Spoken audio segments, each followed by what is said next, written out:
Good afternoon. Welcome to today's program, Relapse and Recovery, where treatment should focus. I'm Julie Miller, Editor-in-Chief of Addiction Professional. Today's program is a Foundations Recovery Network webinar sponsored by Millennium Health. Thank you to our sponsor, and thank you to everyone in our audience for giving us your time and attention today. We're glad you could join us. Before we get started, we do have a few housekeeping details that we'd like to share with you. You'll notice that each window on your screen can be moved by clicking and dragging, or you can enlarge and minimize by clicking on the icons in the top right corner of each window. And please use the Q&A area to the right of the slides to submit a question at any time. You don't have to wait until the end of the presentation. But if you can't see this area, just click on the red Q&A button. And you might want to download a copy of today's presentation, so please click the link in the resources area in the lower left of your screen to do that. And if you have any technical issues during the program, please click the yellow help button and we'll definitely help you troubleshoot the issue. And we have a special note about CE credit. To receive credit for today's program, you must click the green CE certificate widget at the conclusion of the program and complete the evaluation form. If you're watching today's program in a group, please download the group submission guide and program evaluation form located in today's resources list and follow the instructions. If you have any issues with this process, we ask that you do not reach out to today's sponsor as they won't be able to assist you with your certificate. Also, please note, CE credit is not available for the archived webinar. It's only available for the live event today. And finally, you can also tweet during today's webinar on Twitter by clicking on the blue Twitter icon at the bottom of your screen. Simply click Post and Authorize to log into your Twitter account and begin sharing automatically at the event hashtag #APLiveWebinar. And now it's my pleasure to introduce our speaker for today, Dr. David Gore. David has been practicing psychotherapy since 1983. His advanced degrees are in clinical psychology, specializing in family therapy. He's been in private practice in Atlanta since 1989 and has been running his own practice since 1992. Although families are his focus, David's expertise extends to individual therapy for all age groups, as well as couples therapy. David, thank you so much for taking the time to speak with us today. And with that, I will turn the audience over to you. Thank you very much. I guess I'll start out by apologizing in advance. They say it's healthy to apologize if you make a mistake, and I just want to do it ahead of time.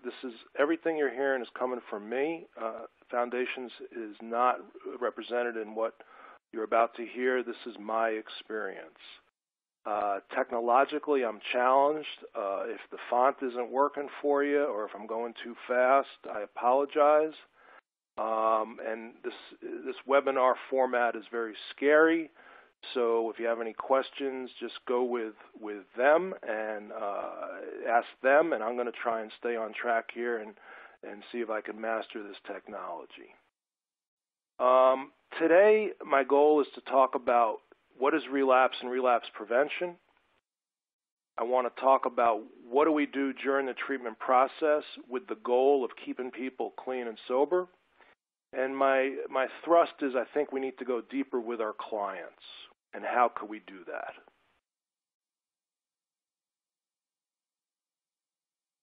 I want to get you all thinking a little differently about what you do. I would like to possibly change the way you're looking at what you're doing at work. And for some of you, this may be the first time you get to see a psychodrama or what experiential therapy looks like.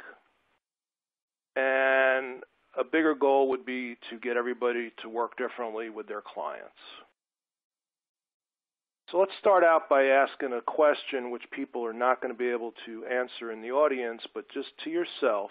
If your kid comes home from school and says, I hate school, nobody likes me, the kids are mean, the teacher picks on me, I have no friends, and I don't want to go to school tomorrow. What do you do as a parent? I believe there is many answers that are appropriate, but there's one answer I'm looking for. I created this cartoon years ago, and the most important part of this cartoon is the left side. In the left side of the cartoon, the father is saying to the kid, what you are experiencing does not matter. The father's intention is good. He's not being a bad dad. He's trying to help his kid eat healthily. If the father said to the kid, listen, carrots are good for you. You don't like them, but eat them anyway, that's clean. If the father says to the kid, you don't like carrots, eat them and I'll get you dessert, that's clean. What the father is doing is telling the kid what you want, need, what you experience does not matter.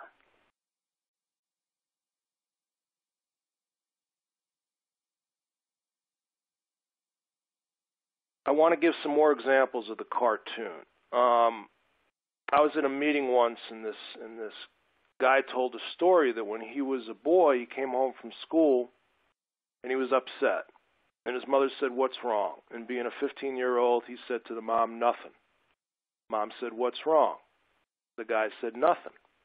Mom's like, look, I know you. There's something wrong. What's going on? He goes, okay, you want to know what's going on?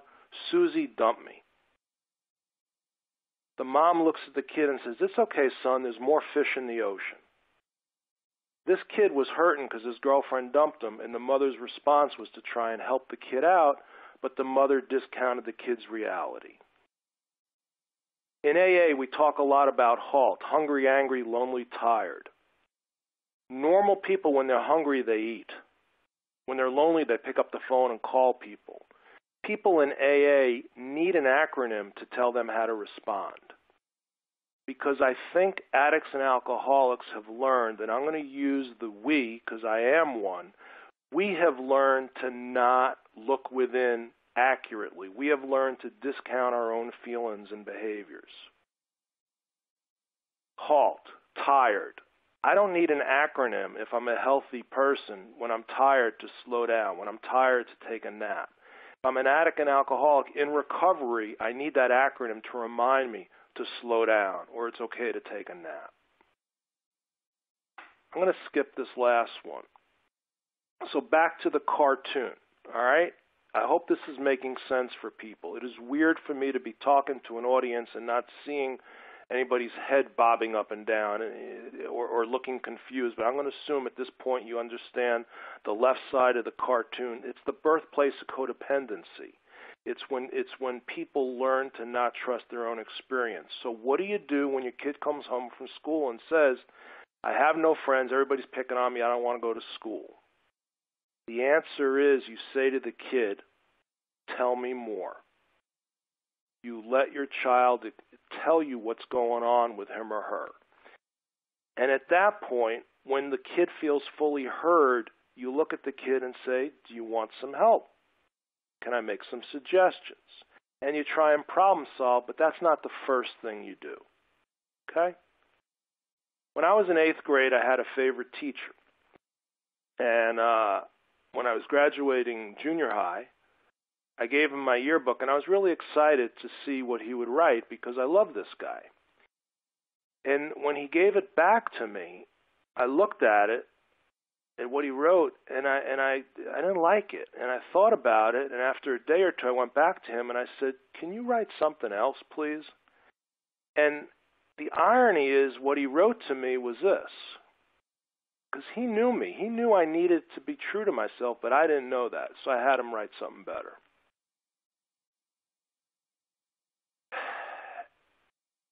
If we know who we are and we're trying to get in recovery, we can get clean.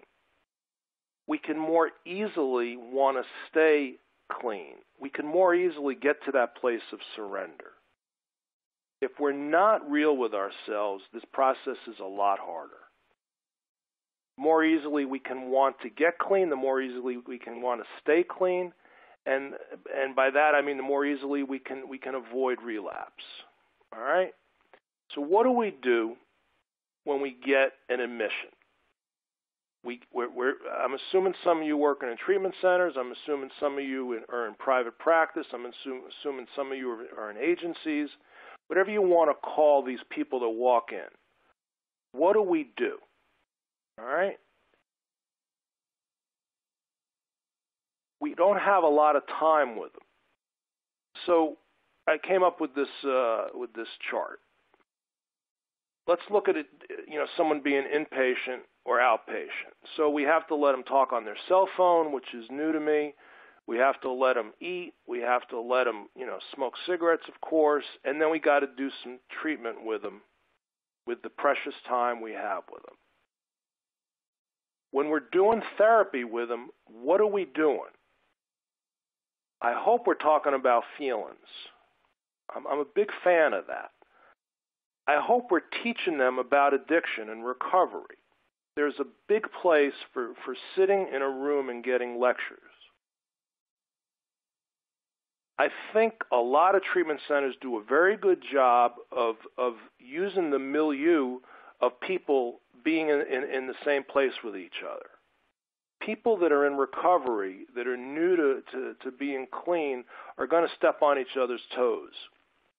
And I think most treatment centers do a good job of getting that friction to help clients understand who they are. But there's another thing that we need to do with our clients, which I don't think we necessarily do, which is there's this deep primitive part of our brains, there's this deep primitive part of ourselves that I would argue a lot of treatment centers do not go to. Pain, grief, hurt, primal stuff. I think a lot of treatment centers don't get there. All right. We give them education. We give them therapy. We sit and we talk. We need to sit and talk. There should be some experiential components. Put them on a climbing wall. Give them a horse. Let them do a ropes course. Let them do something to have the experience of looking within, and looking within as how they relate to each other. And we need to do all this stuff. Family programs are huge. I'm not going to talk about family programs today. I would argue that most treatment centers underdo family programs. In a typical, 28-day inpatient stay, when they offer a family weekend, I'd like to do it the opposite. I'd like to have a 2-day individual program and a 26-day family program. I think that would work for most people. Grief groups. Some programs have them, some don't. I like this slide. I'll just throw this in here.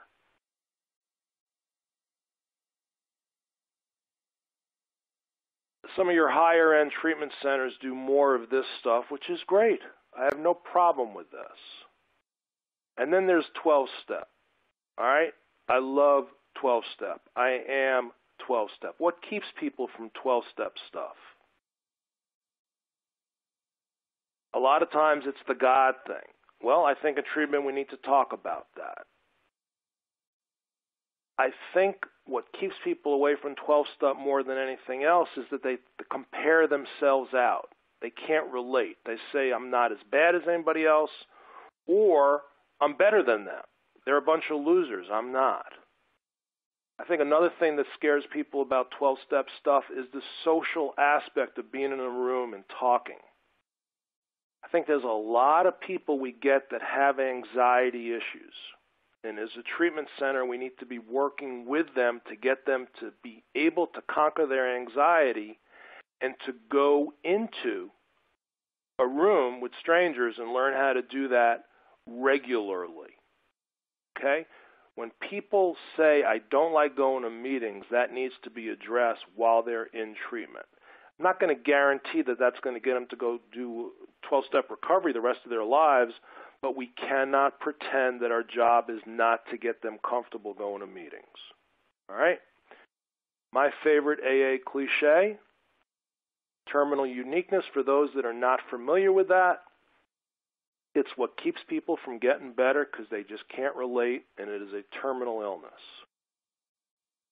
What I would propose we do in treatment centers is add this component, and I'm going to show you a little bit about what this is later. If this was a live talk, I would get some people up and we would do this, but we can't.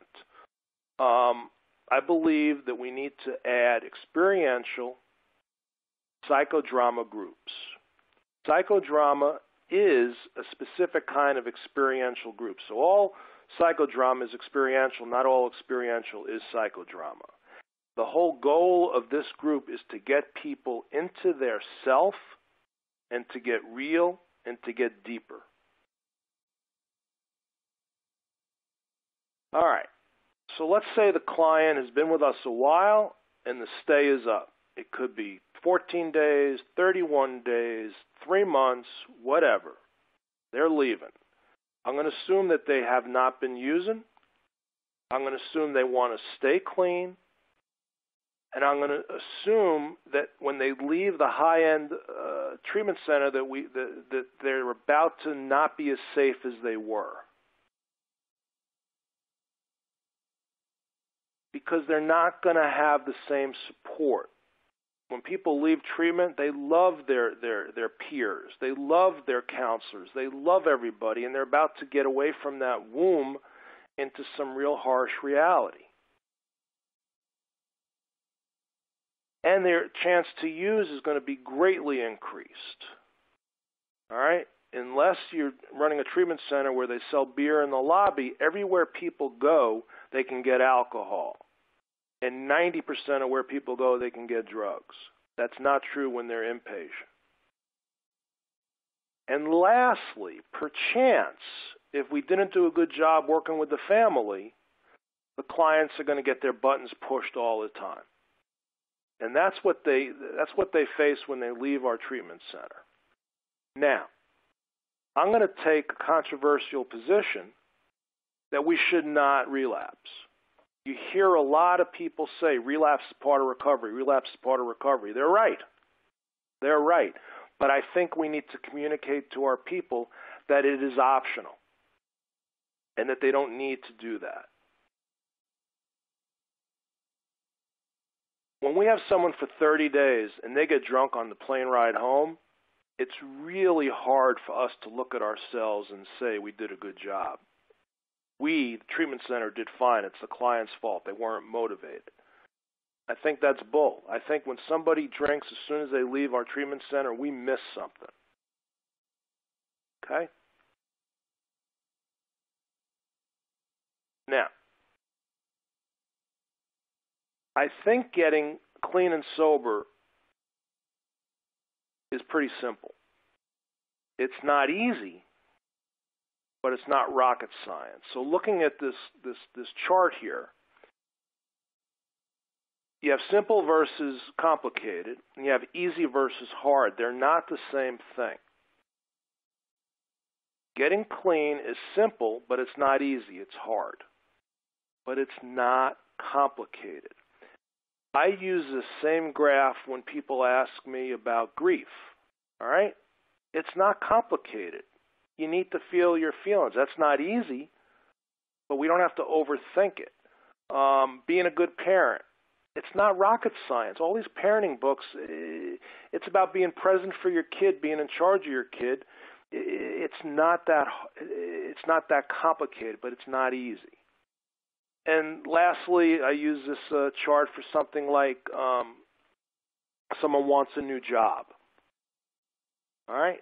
Well, getting a new job, it's not rocket science. You network. You put that energy out there. You meet people, say, hey, I'm looking for a new job.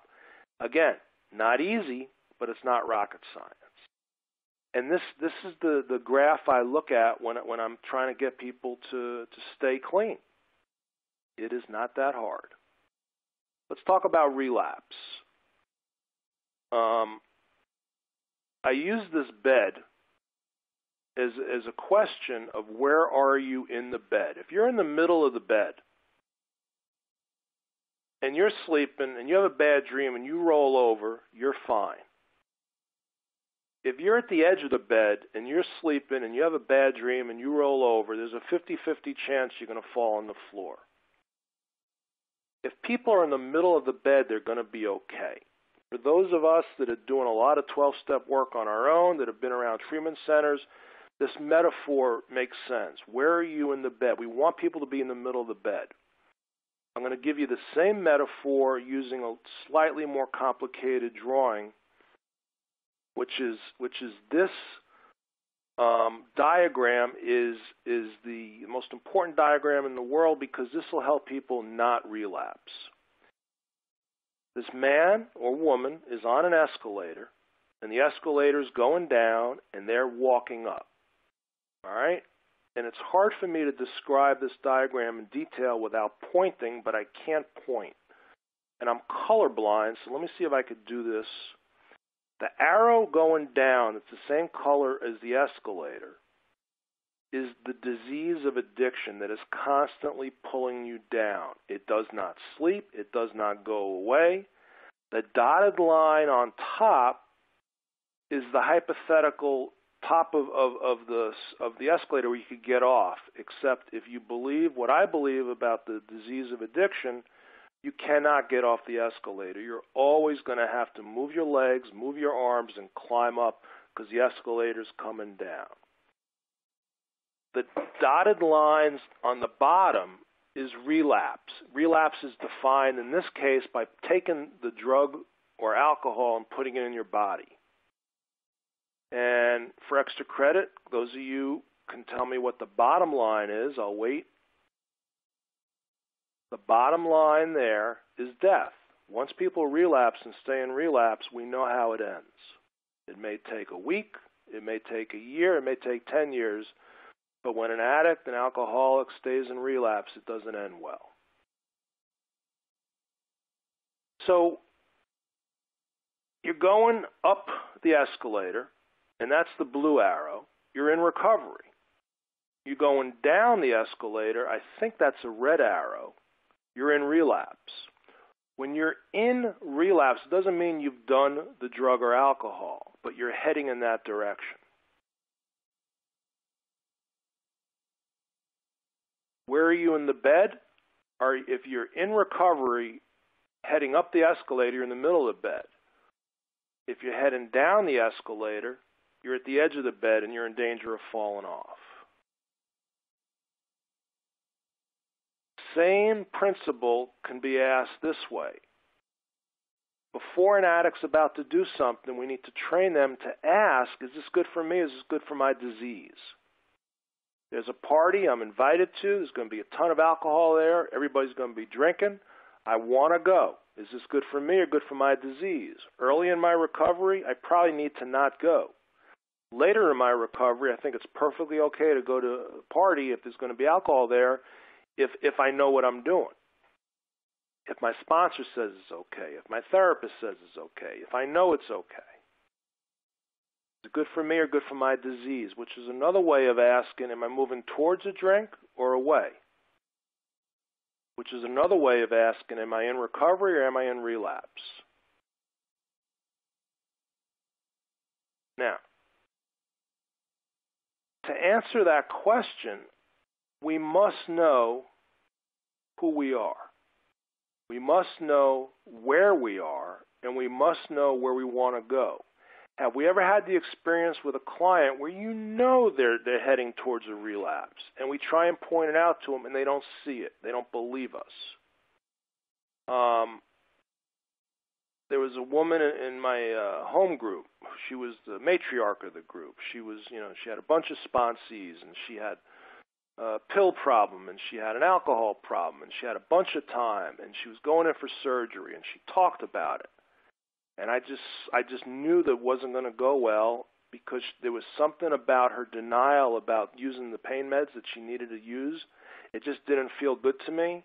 And I, of course, didn't say anything because she's, not my client, and she ended up relapsing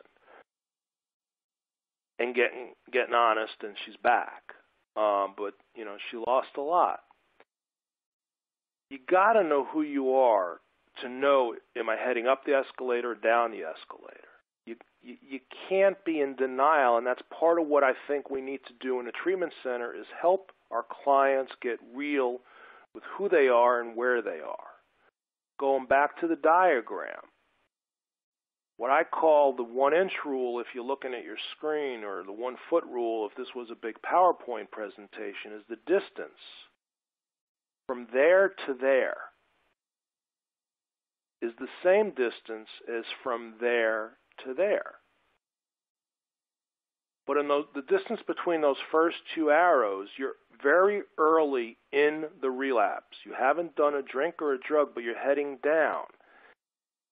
To correct from the second arrow to the first arrow is 1,000 times easier than to correct from that fourth arrow to the third arrow.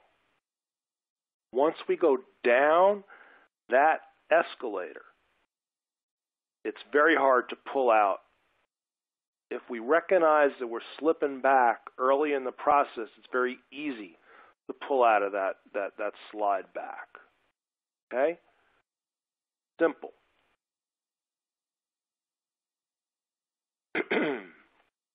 Don't drink and go to meetings. You'll hear that a lot.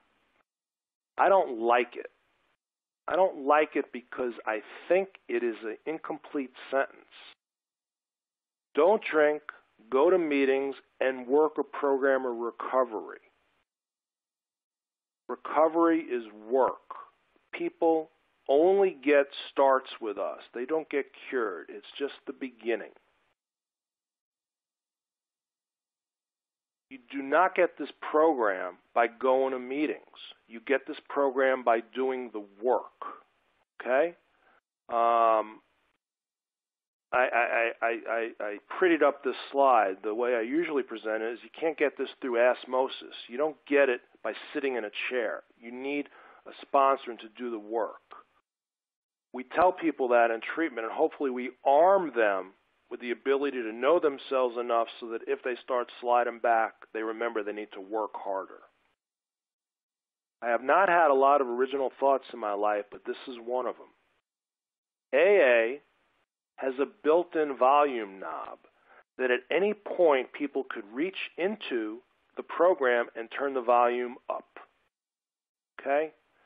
If you're going to 2 meetings a week and life stinks, go to 4. If you're going to 4 meetings a week and you're miserable, go to 6 or 8. All right. Let's shift a little bit. What I mean when I say there's 6 levels of where we could work with people, I'm going to explain it. I was in my office, and this client told me about taking her problems and visualizing putting it in a bubble and letting it go up to God. And I said, oh, that's kind of cool. And about 3 hours later, I had another client told me the same story. And I asked that client, I said, where did you learn that? And she said, it was on the TV show Cougar Town. I'm like, okay. So there was this, and I heard it from a couple other clients too. That's a very cognitive way of thinking about God, but that's fine. You have a problem? Put it in a bubble, let it float up, that's fine. Now I'm about to talk about God, which is a little scary. So everybody, sit back and let me give you my my preamble.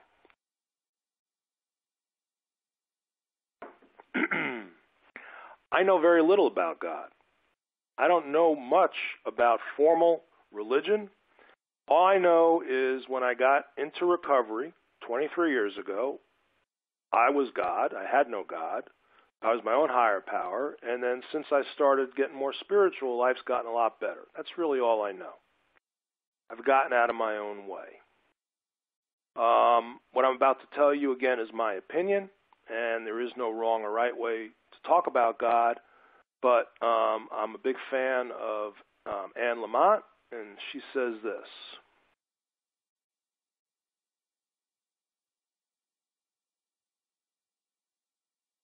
I'm going to assume everybody's laughing, and I'm going to move on. All right? What I'm about to say is just my own way of looking at people. When I was a young boy, I think it was 3rd or 4th grade, I had a very cool teacher who taught us about the mind-body duality. And she said sometimes, things are mental and sometimes things are physical. And she used the 3rd leg of this triangle of saying sometimes things are social. And I thought that was a very cool way to divide up life. And then a few years later, it was taught to me again, but this time the third leg of the triangle was feelings, and that made more sense. And then I've heard the third leg of the triangle be, body, mind, and spirit. Well, that makes sense too. That leads to these 5 levels of looking at people. We could impact our clients at any one of these 5 levels, and I recommend we impact them on all 5 levels. All right? But there's another level, which I alluded to earlier, which is that deeper, primitive, gut level feeling that's beyond just emotion. So, example I would give is when I was 28, my dad died. And I cried, and I felt, and I mourned, and I lost my dad. And I thought I did the work. 3 years later, I get into recovery, and lo and behold, I had a lot of grief that was buried that came out when I was wrapped around a pillow, hugging my dad metaphorically, and crying in a wailing puddle of tears that I had never experienced before.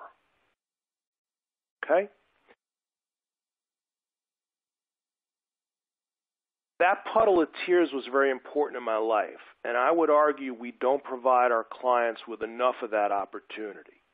And this is what I want to talk about.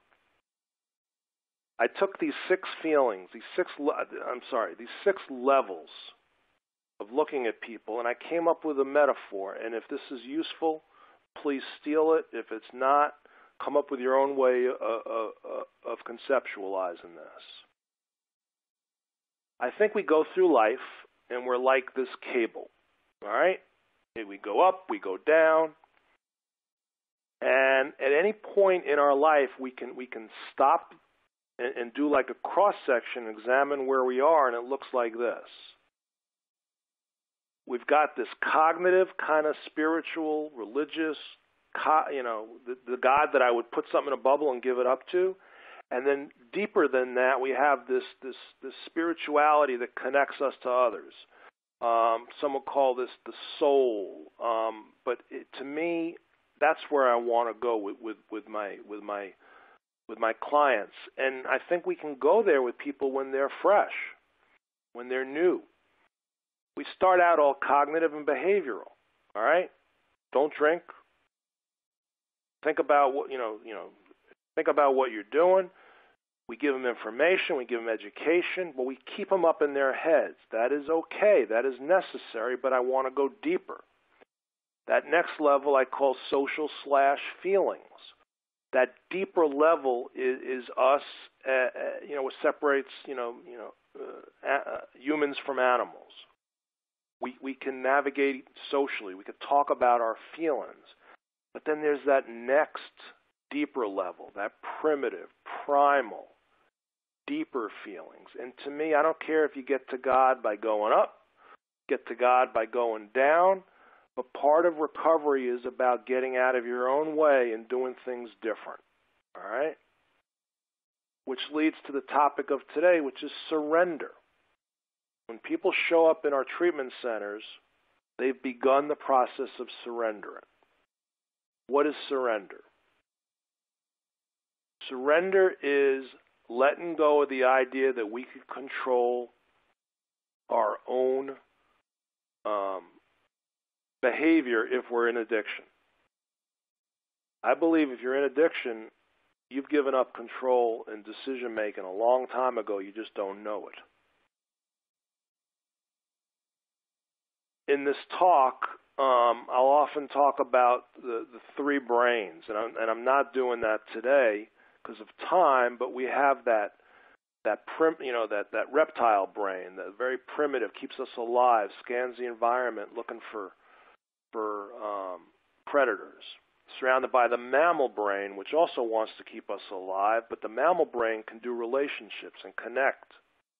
And then covering that is the human brain. The most recent development in our evolution is that human brain that thinks, all right? And to me, surrender is at the deepest level possible. So I I think there's something about the 3 levels of our brain, which I'm not talking about today, but there's an article written years ago by Harry Tiebout, and he talks about 3 levels of surrender. We admit we have a problem. We comply. We do what we're supposed to do. But then that 3rd level is surrender, which goes beyond just going to a meeting because we're told to go to a meeting. That's level 2. Level 1, I admit I have a problem. Level 2, I do what you people tell me to do to get better. But level 3 is I fully surrender to the idea that I can't drink and do drugs anymore. And I think it correlates with our cognitive human brain, which goes to our limbic brain, the mammal part of our brain, which goes to the lizard brain. So we can get more into this some other time, but I just wanted to put that out there for you guys to think about. Again, nothing wrong with getting people to admit they have a problem. Nothing wrong with getting people to comply, but I think we want to shoot for that deeper surrender when we have them. All right, the name of my talk sometimes is 5 Languages of Surrender. This one's titled a little differently, but I came up with these 5 things that I think we need to do with our clients when we have them. I'm not going to read them to you. I assume everybody could read. I hate when people read slides. When a presenter reads to me, I know how to read. So, to me, this is all about owning your own stuff and getting out of your own way. Step 1.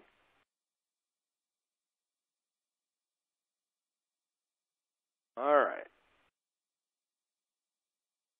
What's my goal of surrender? I want to get in recovery. I want to stay in recovery.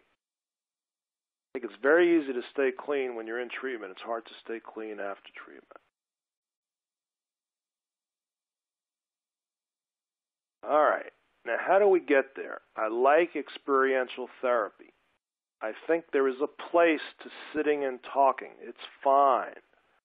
But I think this work needs to be of a deeper level. It involves actions. It involves putting yourself in different situations. There's a difference between asking somebody, do you think addiction is a disease, and having them give you a verbal answer, versus looking at a room full of people and drawing a line down the middle of the room and say, this end of the room represents, I think addiction is a disease. This end of the room, I believe, I want to represent addiction as a choice. Put yourself on this continuum. And people will stand on that line. I think that's a different process than talking. You're asking people to put themselves in a position. Experiential therapy goes towards the unsaid. It moves people towards the unknown. It goes towards a deeper truth. Because when people get up and do this work, I as a therapist don't know where we're going to go, and people don't know where they're going to go.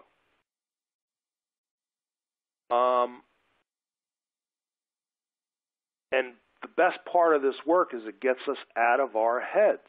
I don't think we can think our way past our illness. I'm a very smart guy. I had a PhD when I was 28, but I was in rehab when I was 31. This is not something we overcome by thinking. All right. We're going to talk about psychodrama. And what it is a form of experiential therapy. It is a very specific. You talk to people that are psychodramatists. I do not call myself an official certified psychodramatist. I'm not. But it's very specific what this work looks like. It's action-oriented. They have some basic tenets and tools that are important. They do a lot of role reversal. So instead of me sitting and talking about my mom, I'll put my mom in the room. I'll reverse roles with my mom. I'll start talking as if I am my mother, and lo and behold, I'm going to learn something about me and my mother by doing that work that I wouldn't learn by just reporting. They do doubling. They do mirroring. Doubling is when I'm stuck and someone stands behind me and talks for me using their truth. And the instructions when I ask someone to double for somebody is, now, I'm going to say this, and if it fits, put it in your own words. And if it's wrong, correct it and restate it in a way that's okay. So if I double for somebody and I say something way off base, I'm helping that person because when they correct it, they get clear with themselves about who they are. In psychodrama, we have four very clear roles. We have the director who's running it. We have a protagonist who's the guy or the gal who's taken front and center. And we have the auxiliaries. So if I'm the protagonist and I'm doing a piece of work about me when I was 21 and I have my girlfriend at the time, well, she's an auxiliary. What's fascinating about this work is when I pick Susie in my group, hey, would you be willing to play the role of my girlfriend? 9 out of 10 times, Susie gets a lot out of that, playing the role of my girlfriend. All right? Even though I'm front and center and it's my piece of work, Susie gets something. And then there are witnesses that watch and give feedback, and they get a lot out of this too. The rule of thumb is the more anxious somebody is, the less spontaneous they are. And that goes for the protagonist, and it also goes for the director. Doing this work has been a real challenge for me because, I have to be out of my head. I can't be super smart. I got to be super present. And my anxiety goes up. It's not my comfort zone. This work also talks a lot about sociometry. And I made some allusions to sociometry earlier when I said, stand on this line. I think disease of addiction is a disease versus I think it's a choice. In a group I run, I'll have people stand up and say, I think I'm working my butt off in recovery versus I'm just coasting. Again, reporting the answer is different than physically putting yourself somewhere. And what's fascinating, you'll see people stand on that line, and then as their peers share, they will move on that line. Okay? 3 parts to this work. There's the warm-up, very important. There's the action. And then there's the sharing afterwards, the feedback.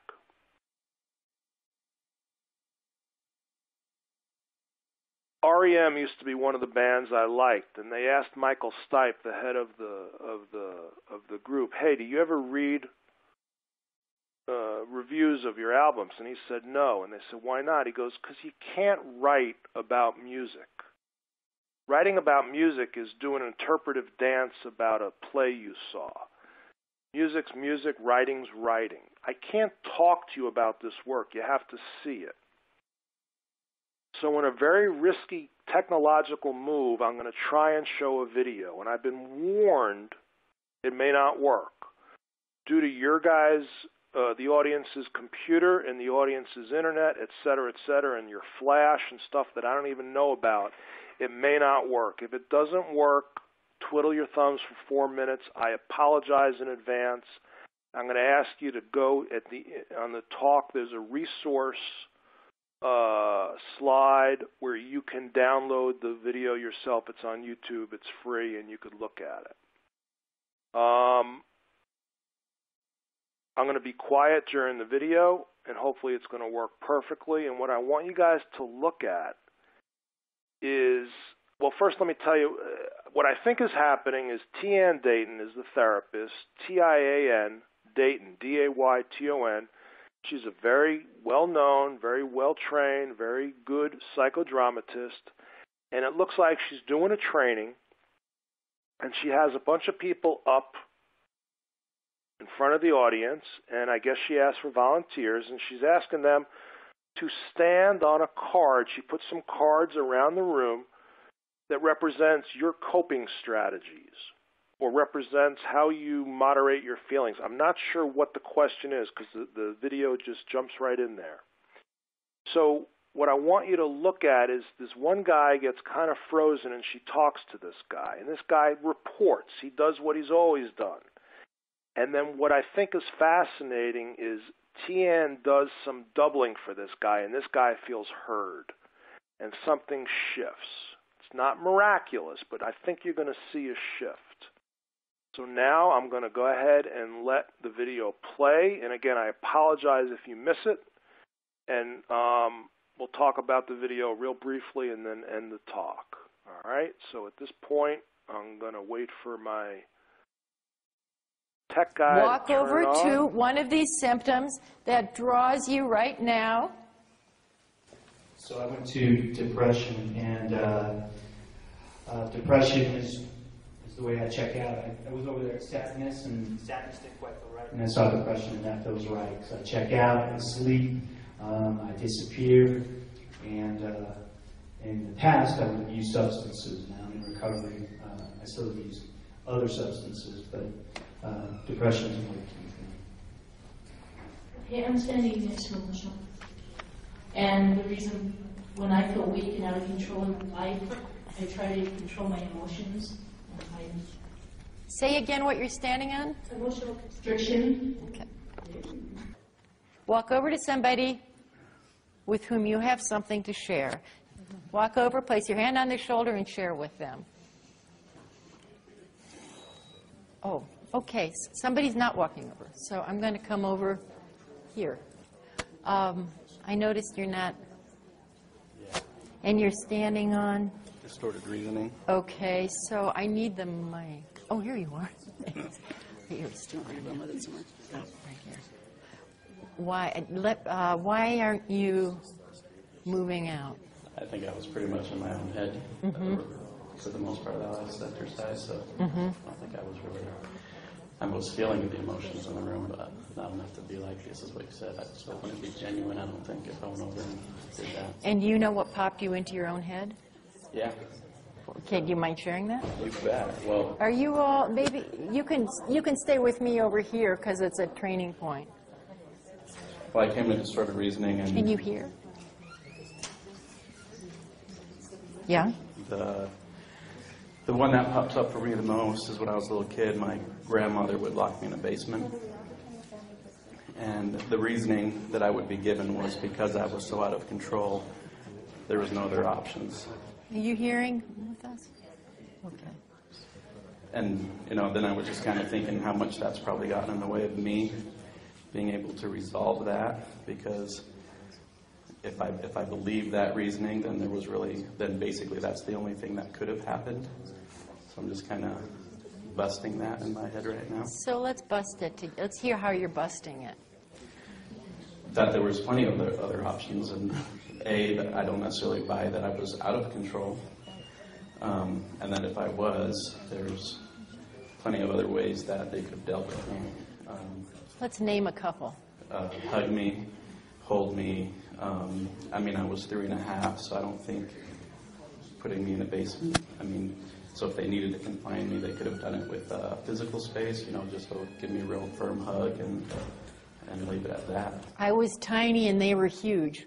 This went way beyond controlling me physically. This was punitive. This had to do with their issues and not mine.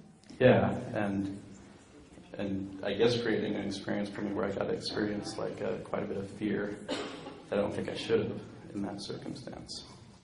I was terrified in that basement. I didn't know when I was going to get out. I didn't understand why they were locking me there, because I was only 3.5.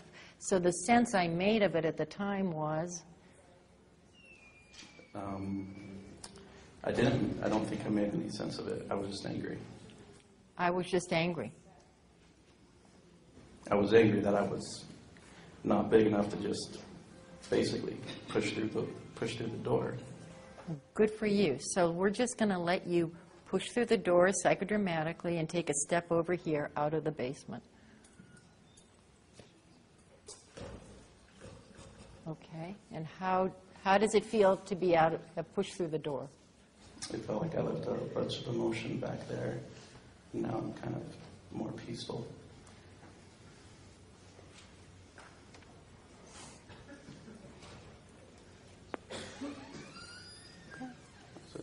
Okay, thank you. Thank you. I guess I don't want to go back there. Choose a new one. Choose a new one.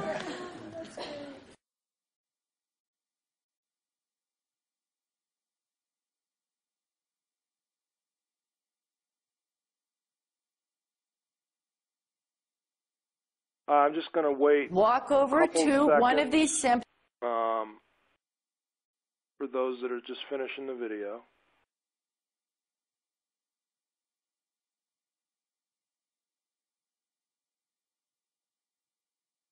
All right, and what I think is great is the guy got heard. He's told the story before, but he felt heard. She asked him to take an action, a metaphorical step through. He did. And then ironically, he kind of wanted to go back there, and he realized, and everybody laughed, and he didn't want to go back there. But I would argue that he changed the script. I would argue that something happened inside of him at that deep level that allowed him to, maybe next time he feels frozen, to step through the door.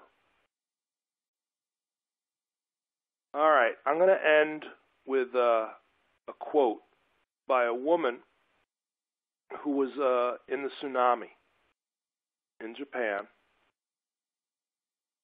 And it's a 3-slide quote, and I'll just try and go through it slowly.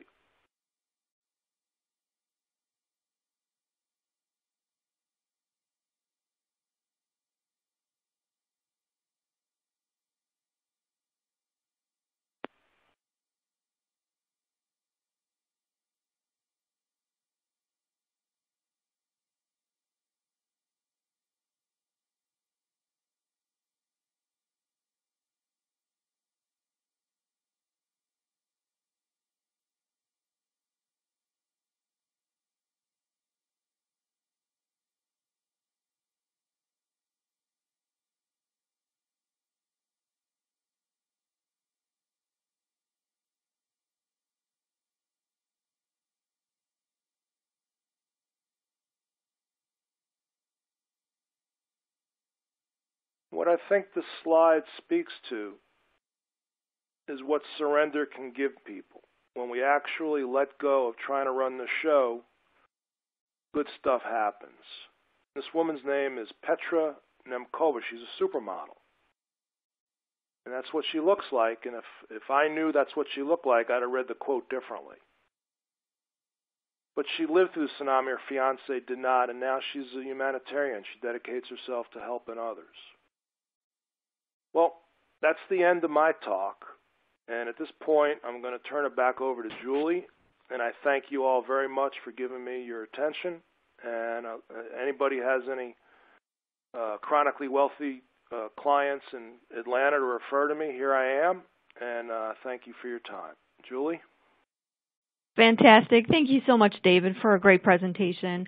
Now, before we get to the Q&A portion, I'd like to hand things over to Melanie Melcher from Foundations with a few words from our sponsor. Melanie? Thanks, Julie. Here at Foundations Recovery Network, our grassroots movement called Heroes in Recovery has a simple mission: to eliminate the social stigma that keeps addicted individuals from seeking help, to share stories of recovery for the purpose of encouragement and inspiration, and to create an engaged, sober community that empowers people to get involved, give back, and live healthy, active lives. Join us in this mission at our 6K race series at these locations across the country. As a thank you for your attendance today, please enjoy the $10 off discount code Webinar 2015 to register for any future 6K event. Back to you, Julie. Thanks so much, Melanie. We've had a number of questions come in from the audience that we'd like to get to, but we'd like to remind everyone that you can use the Q&A widget below the slides to submit a question. So let's go ahead and dig into this, David. Someone in our audience would like to know about definitions. Would you consider any lapse in judgment to be considered relapse, or do you say that there's a difference between those? There's two kinds of relapse. There's the relapse when the chemical goes in your body, and that's what I call relapse. And then being in relapse is when you're starting to go down that escalator. It's when you're starting to get off the middle of the bed and towards the edge of the bed. So a lapse in judgment would qualify as being in relapse without the actual relapse, but that's the kind of thing a client needs to be looking for. Am I making good judgment or not? Am I making good decisions or not? Okay, great. Let's go on to the next one. Someone in our audience wants to know, how do you integrate grounding exercises to keep the frontal cortex engaged? Is that something you can address? Grounding exercises to keep the frontal cortex engaged is not a language that I speak. I believe grounding is important. People need to be present. That's part of what I was talking about today, is getting people out of their heads and being fully present at all those 6 levels. So I think whoever asked that question, if he or she and I were talking, we'd be coming from the same place, which is getting people in the room, grounding, the whole person. So I'm going to agree to not answer the question because I don't speak that language, but I think grounding and what I'm talking about goes hand in hand. Great. And can you tell us what would be the first steps in starting this type of experiential psychodrama? What might be the first thing someone might do if they were interested in getting started in offering this to clients? I would read. I would get some training. I would get a supervisor. And I would make the leap into doing this work. It takes guts to do this work, because when I'm sitting and talking to somebody, I pretty much know what's going to happen. I'm not anxious. I know where this conversation is going to go. When I get up and I do this work and I'm directing a psychodrama, I have no idea what's going to happen. So you want to know as much as possible and get as much support while you do this work. You could have a peer network. I would just encourage them to jump in there and do it. Okay, and would you advise any particular experiential techniques, for example, for inmates in a county jail?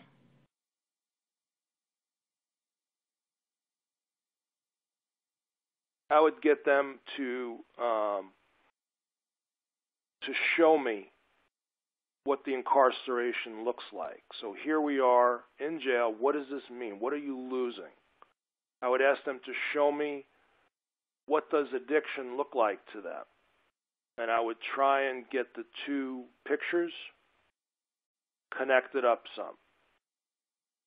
I don't know if that answered the question, but I think when I hear an inmate, I'm thinking there's a big connection there between being trapped behind bars and trapped in your disease, and I would get them to start showing me what it looks like. It's a different question than tell me what you're thinking. Show me what this looks like to you. Great, and let's just finish up questions here real quick with an easy one. Are you willing to share your opinion on using medications such as Vivitrol as part of recovery? Yeah, I don't want to get too controversial. I think treatment centers are too quick with the Vivitrol and too long with the Suboxone. And I think these medicines are helpful, but they're just a means to an end. Vivitrol is okay, but it's only if it enables the person to do the work necessary. It's not okay if they think that's what recovery is. Recovery is about changing who you are. So give me a shot in the tush, but I still got to do the work necessary to learn who I am so I could get real about whether I'm in recovery or whether I'm heading towards a drink or a drug. Okay, great. Unfortunately, that is all the time we have for questions today. We do have some final instructions regarding CE credit. And again, should you have any issues with this process, we ask that you do not reach out to today's sponsor. They won't be able to assist you in receiving your certificate. CE Learning Systems has approved today's program for 1 continuing education credit. To receive your certificate of completion, you must click the green CE certificate button, complete the evaluation form, and click Submit. For those watching in a group, as a reminder, please download the group submission guide and program evaluation located in the resources area and follow the instructions provided. For those watching from a mobile device or a tablet, you will need to email the help desk to receive the evaluation and certificate for this program. Please note that CE credit is not available for the archived webinar, and it's only available for today's live event. And if you have any questions, please click the purple widget at the bottom of the screen that says Contact Webinar Help Desk. And you can join us again on Tuesday, May 26th at 1 o'clock Eastern Time for another Addiction Professional webinar sponsored by Foundations Recovery Network along with Millennium Health. The program is Resilience and the Human Spirit, Addressing Trauma and PTSD in Recovery, and it is presented by Judy Crane. A link will appear on your screen in just a moment for you to register for the program. And you can also register for the event by clicking Register for Next AP Webinar sponsored by Foundations at the bottom right of the screen. And finally, I would like to thank David Gore once again for an excellent presentation. I would also like to thank Millennium Health for making today's Foundations Recovery Network program possible. And finally, thank you to everyone in our audience for participating today. We do hope that you'll join us again in the future for another Addiction Professional webinar. This concludes today's presentation.